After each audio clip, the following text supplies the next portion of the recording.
Hi, I'm Scott Bainville. I'm Jane Bainville.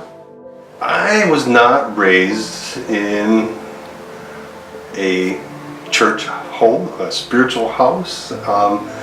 Religion was not part of our everyday life.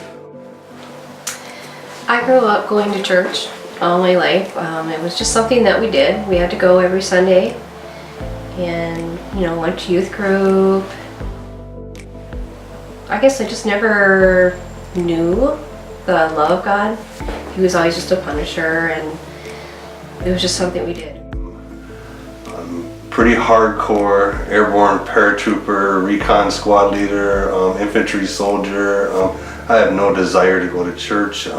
My entertainment was found with wine and women. That was the only entertainment I knew. I had no desire for God. I had no desire to find out who this Jesus guy was. And my mom begged me to go to church with her. I said, "Are you serious? I have no desire." Until Mom said that there was a couple girls my age that attended there, and they were quite attractive. And I knew our parents were kind of setting us up for me to meet him. My mom, I think, was still worried because she didn't know if he was saved or not. But he showed up, and we went on our first date, and I just fell for him. And we realized at that point that we had something special, the two of us, that there was something that was being formed there, and that we didn't want to be without each other. We wanted to get married and make this a real thing. Yeah, once we were married, I just want to say that we weren't really totally different, because at the time I met him, I was doing my partying, and so, I think my parents still thought I was innocent, but I was ready to marry him and get away from the church. And so life in Alaska starts. Newlyweds have no idea what to do. I would say the partying starts then. Still no spirituality, no God, no Jesus. We're as a couple as far away from that. It's not even on our radar at this point. Come back to Minnesota, both get full-time jobs, build a house. We are doing the proverbial little white picket fence, and decide to have kids, to bring a kid into this. And I started realizing I was missing something at home. It wasn't a baby anymore. It was a little man. It was my little buddy, and I didn't want to leave him. Through all that, we get involved in some sports. We end up moving back up to Grand Rapids and have a little house in the country. And he starts to ask some weighted questions that I didn't really know how to answer. Things like, who is God, and what happens when you die? My heart's desire was to be the best dad there was. I had 3 great examples of what not to do as a father, and I was going to do something different. I think God listens to your heart, even though you don't look at your actions. He knows deep down what's going on in there. So there's a resounding question. How do I answer these questions that I really don't have the answers for myself? So I would say, you went to church all the time. Explain it to him. yeah, I guess I tried to, but that's when I realized that we really should be bringing him to church, going back to church. So our answer wasn't to seek God, it was to go to a church. That's what you do. That's where God's at. He's in the church, and you gotta go to church, and you gotta go every Sunday, and you gotta dress up really nice, and you gotta tell everybody everything's going good, because you don't want people to think that your life is not going good, that there's still a lot of bad in your life. So we go into church, and I just remember that all that people did was sing. They're singing carried on. I got bored, I opened the Bible, and I read Psalm 51, not realizing what God was doing through His Word, that He was going to pierce my heart with that. It was David's confession about an adulterous affair, and how he sinned against God, and how he brought God a broken heart, and God fixed him and made him right. And David said, "I'll go on later to teach people about you, God."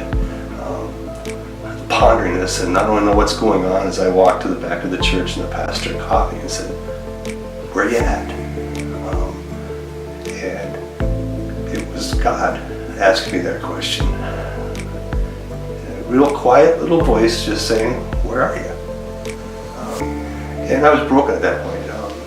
People talk about going forward to an altar call and giving their life to Christ, and that wasn't mine. Mine was different. It was God just touching me on the shoulder and saying, I know who you are.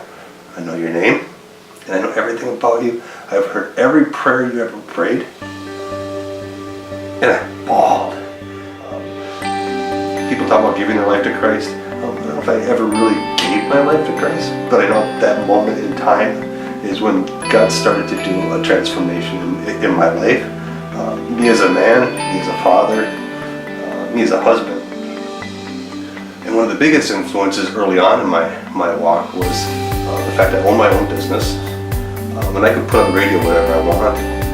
So I put Christian radio on and I listened to sermons 8 hours a day, 40 hours a week. And it was just being filled with God's Word and having a revelation almost daily of what a loving God we have. But realizing that there's a relational God up there and that there was a Jesus that really died for me to make it right with God so that He doesn't see my sin. 8 hours a day, 40 hours a week, for weeks on end, being filled with God's Word. Coming home and sharing it and having my wife say things like, how come you just get it and I don't? It's not fair. I was raised in a church. I should get it and you're getting way more than I don't understand how you're figuring it out. I never figured it out. And I went to Sunday school all the time. And what I realized as a husband was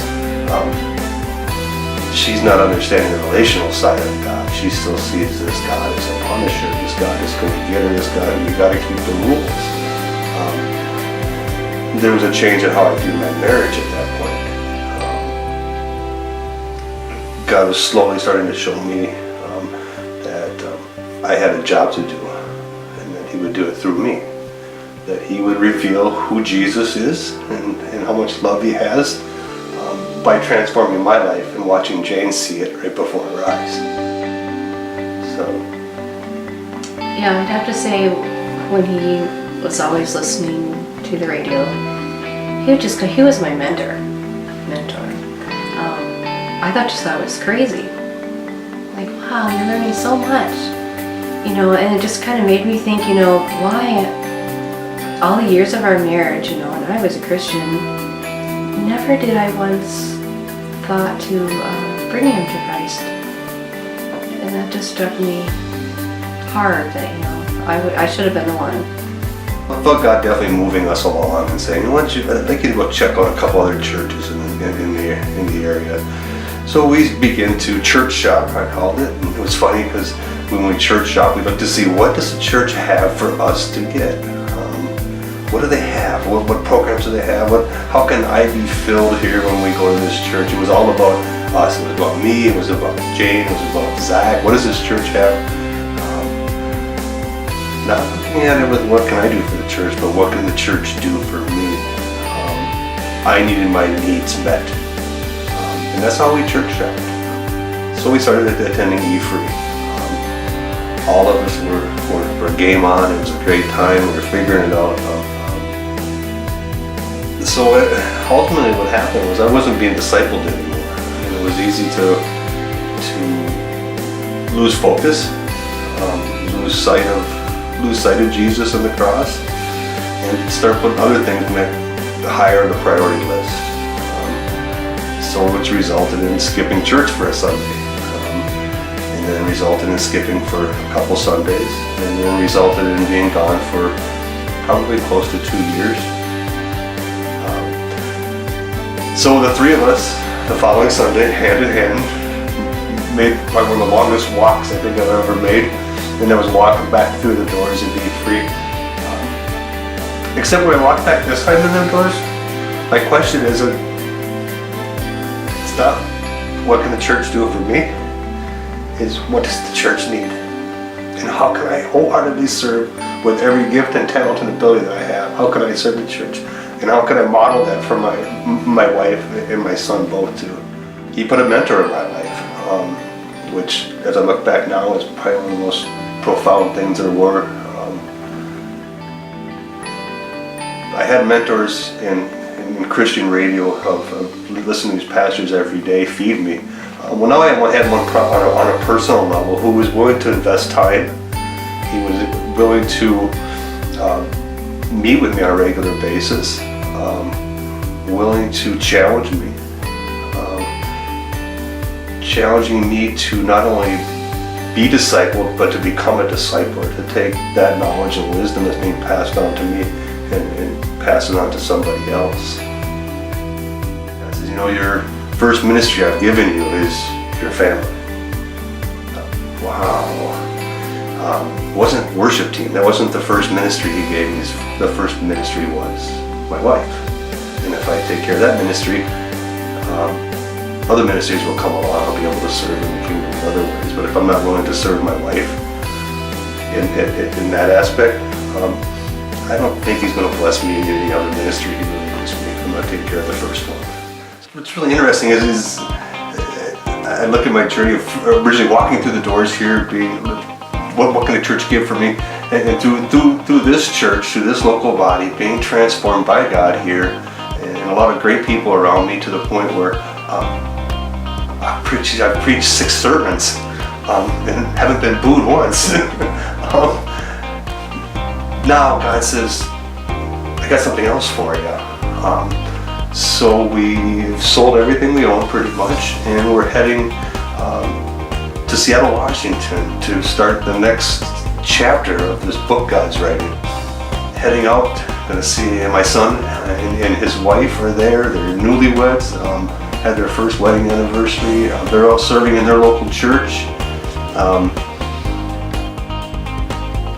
Definitely feeling called to maybe go back to school, to work on a leadership or pastoral degree in some manner, try to get a little more wisdom and knowledge for the pulpit. Looking for a church that we can walk into and say, what is it you need? Because we're here to serve the kingdom. United in our agreement that here we are, Lord, use us. The harvest is plentiful and the workers are few, but it's time to go harvest.